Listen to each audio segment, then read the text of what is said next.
Tinuturing na tagumpay ng Pilipinas ang 2 araw na trade mission ng US Presidential Trade Delegation sa bansa. Sa katunayan, target na maglakak ng bilyong-bilyong pisong halaga ng investment sa Pilipinas ng mga kumpanya mula sa Amerika. Si Sujin Kim sa sentro ng Balita Live. Mahigit $1 billion o 55 billion pesos ang halaga ng investment sa Pilipinas ang tinitignan at pinangako ng United States Presidential Trade and Investment Mission o PTIM. Ito ang pinakaunang pagkakataon na nagpadala ang US ng Presidential Trade Delegation sa bansa. Pinangungunahan ang PTIM ni US Secretary of Commerce Gina Raimondo kasama ang ilang high-level executives mula sa 22 American companies at business organizations. Alinsunod sa mga sektor na una nang tinukoy ni Pangulong Ferdinand Marcos Jr., bibigyang prioridad ang renewable energy, electric vehicles, digitalization at telecommunications. President Marcos, it seems to me, is doing all the right things to make your country more business-friendly, easier to do business in, and that's just music to our ears.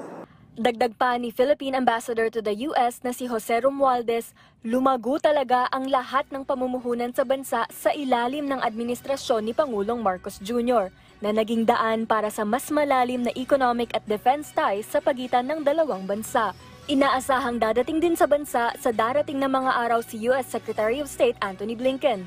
Bukod pa dyan, nais din bigyan ng PTIM ang nasa mahigit 30 milyong Pilipino ng edukasyon o mga training pagdating sa digital at artificial intelligence para mas umangat ang kwalifikasyon ng mga Pilipino at makakuha ng mga trabahong mataas ang sweldo. Isang halimbawa na dito ang pagsasanib puwersa ng kumpanyang Microsoft sa TESDA o Technical Education and Skills Development Authority para tulungan ang nasa 100,000 kababaihan pagdating sa artificial intelligence at cybersecurity.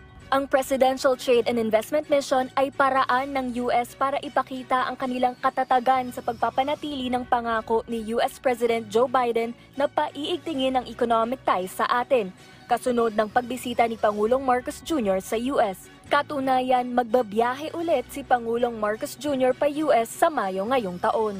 The message is the United States is committed to the Philippines, is going to continue to show up in the Philippines. I think Secretary Blinken will be here in a week or so. These business leaders that I've brought want to continue to show up and do more and more here. Why the Philippines? Because it's special. Sabi din ni Trade Secretary Pascual, ang pagtutulungan ng US at Pilipinas ay makakapagpabuti sa ating pagiging strong, dependable regional partner. Ang pagdating ng PTIM sa bansa ay sagisag ng matagumpay na presidential visits ni Pangulong Marcos Jr. para paigtingin ang trade and investment relations sa mga rehiyon. Balik sa inyo, Audrey. Okay, Sujin, nabanggit mo kanina na maraming mga kumpanya yung nagbabalak mag-expand sa Pilipinas.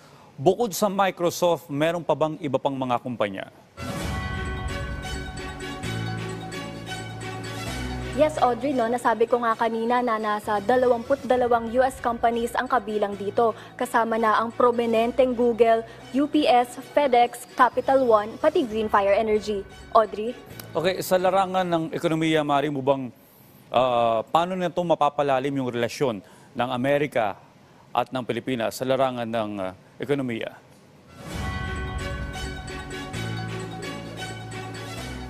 Yes, Audrey, actually ang US ay pangatlo sa pinakamalaking trading partner ng Pilipinas. Actually, nasa mahigit 20 billion US dollars na ang total trade sa pagitan ng dalawang bansa.